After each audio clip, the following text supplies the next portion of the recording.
नोंथांमोनाबो दिनै बिफाननि माखासे सोद्रोमाफोरखौ बा दैदेनगिरिफोरखौ बरायनाय हाबाफारि लादों आरो साबायखर बावनाय हाबाफारि लादों मा बुंगोन बे समाव? आङो बयनिसिमबो 2024 इं मायथाइनि गोजाम बोसोरखौ बिदाय होनानै 2025 इं मायथाइखौ थामहिनबा गोदान बोसोरखौ बरायनानै आङो बयनिसिमबो खुलुमनाय आं जासिबाय। दिनैहाय जोंनि खुंग्रिं ओनसोलनि थाखाय मोनसे जारिमिनारि सान होननानै जों बुंनांगोन। जे दिनैहाय जोङो खुंग्रिं फरेस्ट रेन्ज बियो जोंहा आबुं मोनसे महर मोननायनि थाखाय जोङो दिनैहाय मावख' बेखेवनाय लोगोसे जोंनि दैदेनगिरिफोरखौ जोङो साबायखर जासिनाय जों बेबायदि हाबाफारि लादों। थामहिनबा अपेनिं काम थेंक्स गिभिं प्रग्राम जों बे हाबाफारिखौ लादों आरो बे हाबाफारियावनो जोंहा जोंनि लेंहरनाय बायदि नुजाफैनो हानाय जोंहा चिरां डिभिजननि जोंहा डिएफअ सार कुन्जन बसुमतारी बिथां, जोंनि रुनिकाटा फरेस्ट रेन्जनि जोंहा रेन्जार जसमानिक मुसाहारि बिथां, जोंनि खुंग्रिं फरेस्ट रेन्जनि जोंहा रेन्जार जोंहा करेन्द्र नार्जारी बिथां, जोंनि खुंग्रिं जौगाखां आफादनि जोंहा गाहाय नेहाथारि जोंहा नेरसोन औवारी बिथां, खुंग्रिं ओनसोलनि दरबा गामिनि जा हेडमेन बिथांमोन, खुंग्रिं ओनसोलाव थानाय गुबुन गुबुन माहारि आफाद राजखान्थि आफाद बिनिनो नुजाफैनो हानाय जोंनि साफ्रोमबो दैदेनगिरि नोंथांमोन। आं दिनैहाय खोब गोजोननाय मोनदों जे जोंनो गोदोनि जोंनि बे ओनसोलाव थाफैनाय फार्स्ट जेनेरेसन सेकेन्ड जेनेरेसन बिथांमोना जोंनो फोरमायनाय बायदि आरो जोङो नुनो मोननाय बायदि जोंनि बे खुंग्रिं ओनसोलखौ 1918 मायथाइयाव ब्रिटिशनि समाव बिथांमोनहा गायसननानै गालांदोंमोन। बे खुंग्रिं ओनसोलाव जोंहा दरबा गामि दङ। जोंहा Khungring forest village, Dakingaon forest village, Aminpara forest village, Hathidura forest village आरो भुर फरेस्ट भिलेज। बे फरेस्ट भिलेजआ ब्रिटिशनि समनिफ्रायनो जोंहा बियो गायसनजादों आरो बे समावहाय जोङो मिथिगौ मोनसे समाव नैबे ओनसोला गवालपारा जिल्लायाव दङमोन आरो जोंहा आइ भिलि डिभिजन बे डिभिजनाव दङमोन आरो जोङो नैबे ओनसोलनि हा हुनि जे खाजोना बेखौ जोंहा दुब्रियाव जोंनि आबै आबौमोनहा थाबायनानै हैयोमोन आरो बेबादिनो जोंहा मोनसे समाव क'क्राझार जिल्लाया जोनोम जाबाय। क'क्राझार जिल्ला जोनोम जाखांनायनि उनाव हल्टुगाव डिभिजना जोनोम जादों। बिनि उनाव उल्टापानि रेन्ज, बे रेन्जआबो जोनोम जाबाय। बेहायनो जोंहा उल्टापानि रेन्जआवनो नैबे दरबा गामिया गोग्लैदोंमोन आरो बे दरबा गामिनि गासैबो सामलायनाया बेनिफ्रायनो जायोमोन आरो जोङो दिनैहाय नुबोदों जे जोंनि आबै आबौमोनहा जे बे ओनसोलनि थाखाय दुब्रियाव थाबायनानै थांनानै बेबादि खाजोना हैनाय जोंनाव बेबादि रेकर्ड दङ आरो जोंहा उल्टापानि फरेस्ट रेन्जनि सिङाव नैबे खुंग्रिं ओनसोलाव मोनसे बिड अफिस दंमोन। 1965 मायथाइयाव बे बिड अफिसखौ दाजादोंमोन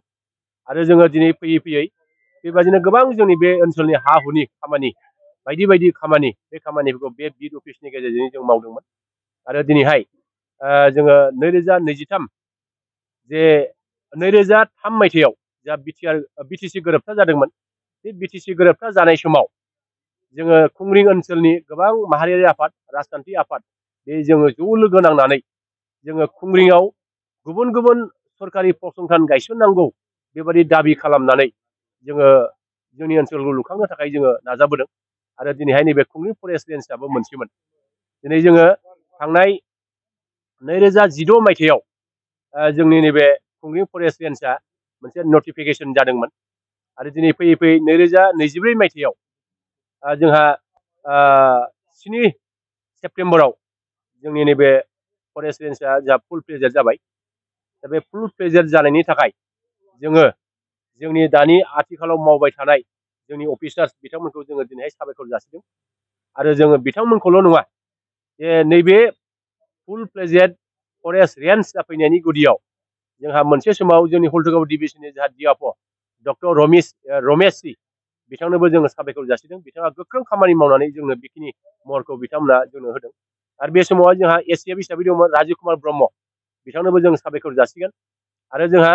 उल्टापानि फरेस्ट रेन्ज हिसाबै रेन्जार हिसाबै दङमोन नरेन्द्र नाथ चक्रबर्ती, बिथाङाबो जोंखौ मदद खालामदों आरो जोंहा गणसाम बसुमतारी बिथाङाबो जोंनो मदद खालामदों। डिपुटि रेन्जार हिसाबै जोंहा दङमोन जयन्त बरगयारी, बिथाङाबो जोंखौ मदद खालामदों आरो दिनै फैयै फैयै बिथांमोननि गोख्रों नाजानाय आरो जोंनि खुंग्रिं ओनसोलनि गोबां आफादफोरनि गोख्रों नाजानायनि गेजेरजों जोङो दिनैहाय बेखौ मोगथां महर मोननो हाबाय आरो जों आसा खालामो जे गोदानै जायफ्रा दिनैहाय नैबे मावख'आव जोंहा दिनै बिबान मोनदों जोंनि चिरां डिभिजननि जाहा डिअ' कुनजन बसुमतारी बिथांखौ आं साबायखर जासिगोन बिथांनि गोब्राब नाजानायनि थाखाय जों बेखौ फुल प्लेजेड मावख' हिसाबै जों मोननो हादों आरो जोंहा रुनिकाटा रेन्जनि जाहा रेन्ज अफिसार जसुमानि मुसाहारि बिथाङाबो 2020 मायथाइयाव रुनिकाटानि रेन्जार जाफैनानै जोंनि हुलगाव डिभिजन बा चिरां डिभिजनाव जोंनि जेसेबां लेखा पाति कागज पाति बेखौ बिथाङा बुथुमनानै जोंनिसिम होफैदों बिथांनोबो आं साबायखर जासिदों आरो जोंहा आथिखालाव नैबे खुंग्रि फरेस्ट रेन्जआव रेन्जार हिसाबै गिबि बिथाङा जाफैनो हादों जा करेन्द्र नार्जारि बिथांनोबो आं साबायखर जासिगोन आरो आं बिथांखौ आं खावलायगोन जाहाथे बिथांनि नोजोरावनो नैबे जोंहा खुंग्रि फरेस्ट रेन्जआ मोजाङैनो सोलिगोन आरो इयुनाव जोंनि बे ओनसोलनि गांनाय उखैनाया बे मावख'नि गेजेरजों जागोन आं बेखौ मिजिं खालामो आं बेखौनो खावलायनो लुबैदों जोंनि खुंग्रि ओनसोला 2018 मायथाइयाव जों 100 बोसोरनि फोरबो फालिथाय खुंदों आरो थांनाय 10 आरो 11 डिसेम्बर 2022 मायथाइयाव जों खुंग्रि ओनसोलनि मोनद' आफादखौ लानानै जों मोनसे जुथुमा बोसोरसेला जुथुमा जों खुंदों आरो बेबायदिनो फैगौ समाव जोंनि खुंग्रि ओनसोलनि गोबां आफादफ्रा दिनै खौसे जानानै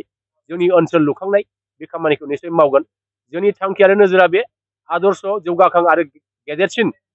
खुंग्रि ओनसोल दानायानो जोंनि गुबै नोजोर जोंनि गुबै थांखि आरो बेखौ नोजोर लाखिनानै जोङो दा खुंग्रि ओनसोलनि आफादफ्रा दिनै खौसे जानानै जों खामानि मावगासिनो दङ आसा खालामो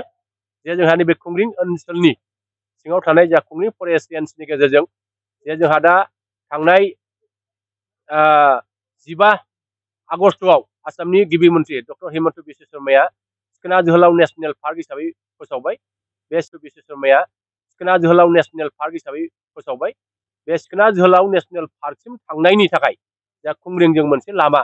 बेखिनिखौ जोंहा खालामनांगौ थागोन मावनांगौ थागोन आरो जोंहा नैबे खुंग्रिं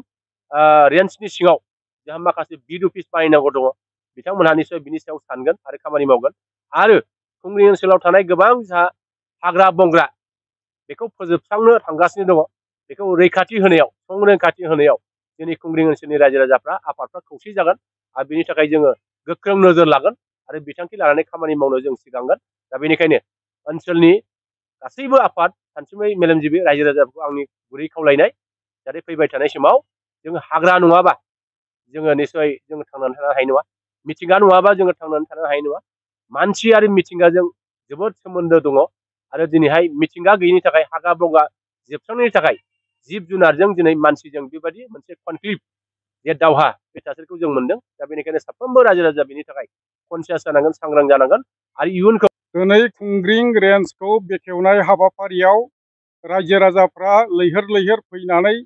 जोंखौ वेलकाम खालामदों दुंब्रुदै बिनि थाखाय रायजो राजाफोरखौ साबायखर बिनि ओंथियानो जाहैबाय रायजो राजाफ्रा जल जंगल जमिन बेजों सोमोन्दो थानाय गोबां बाथ्राफोरखौ बिथांमोना मिथिनो लुबैदोंमोन आरो बे जल जंगल जमिनजों सम्पर्क थानाय माखासे हाबाफारिखौ माबोरैहाय खुंग्रिं ओनसोलावनो मावलांनो हागोन बिनि सोमोन्दै मिथिनो नाजादोंमोन दा जोङो बेखेवनायनि गेजेरजों बिथांमोननो जों फोरमायबाय जे दिनैनिफ्राय बे खुंग्रिं ओनसोलावनो खुंग्रिं ओनसोलनि रायजो राजाफ्रा फरेस्टजों रिलेटेड गासिबो हाबाफारिफोरखौ बावहायनो मावनो हासिगोन रानिखाथायाव थांनांनाय नंलिया फरेस्ट राइट एक्टनि आन्डाराव जानाखि हा हुनि खामानि बेखौबो बाहायनो मावनो हानाय जासिगोन आरो लोगोसे जोंनि फरेस्ट डिपार्टमेन्टनि जानाखि स्टाफफोर बिथांमोनहा जोंनि बावैसो एनाउन्स खालामजानाय डिक्लेयार खालामजानाय सिखोना जोहोलाव नेशनेल पार्कखौ संरैखाथि होनायाव जथेस्थ' रोखोमनि सुबिदा जागोन आरो बिनिफ्राय जोङो लासैनो जेराव जेराव भालनारेबल एरिया दङ खुंग्रिं रेन्जनि आन्डारावनो जोङो माखासे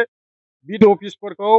एन्टि पचिं केम्पफोरखौ लासैनो जों बानायलांगोन आरो बे नेशनेल पार्कआ नटिफाइ जानायनि उनाव गोबां रोखोमनि बावहाय माने इनफ्रास्ट्राक्चार बानायनाय जाहैगोन दा जोङो रायजो राजाफोरखौ खावलायदों जे फरेस्ट डिपार्टमेन्टखौ दानि गोदान नेशनेल पार्कखौ संरैखाथि होनायाव जाहाथे रायजो राजाफोरखौ एवारनेस लाबोयो आरो फरेस्ट डिपार्टमेन्टनि स्टाफफोरखौ जाहाथे मदद होयो बेखौनो रायजो राजाफोरखौ जोङो खावलायो। मोनसे लांदां बिजाब बादि आरो मिथिंगाया जाहैबाय मोनसे ट्रेजार बादि बाख्रि बादि बावहाय गोबां बेसेन गोसा सम्पदफोर दङ। जों बेखौ संरैखाथि होनांगोन। जोङो मिथिंगानिफ्राय फरायनो हायो, सोलोंनो हायो, रिसार्च खालामनो हायो, स्टाडि खालामनो हायो। जोंनाव जुदि नेचारेल रिसोर्सेसफोर थायाब्ला जों बेफोरखौ सोलोंनो हाया। गिदिर गिदिर इउनिभारसिटिफ्रावबो बटानिखौ लानानै, जुल'जिखौ लानानै, अक्सिजेन, कार्बन डाइ अक्साइड बेफोरखौ लानानै केमेस्ट्रि, बटानि, जुल'जिफोरखौ सोलोंनो गोनां जायो, रिसार्च खालामनो गोनां जायो। नाथाय जोंनाव बेफोर साबजेक्टफ्रा गासिबो मिथिंगायावनो दंखाजोबो। बेखौ जोङो संरैखाथि होनांगोन। अब्लासो जोंनि बे ओनसोला लोगोसे बिटिआर ओनसोला बयजोंबो सिनायजानाय आरो समायना रमायना जागोन। लोगोसे मिथिंगानि गोग्गो आबहावाजों सुबुं माहारिया गोग्गो देहा लानानै थांनानै थानो हागोन। बिनि थाखायनो बे ओनसोलनि रायजो राजाफोरखौ संरैखाथि खालामनायाव फरेस्ट डिपार्टमेन्टखौ जेसे हायो एसे मदद खालामनो थाखाय जोङो खावलायो।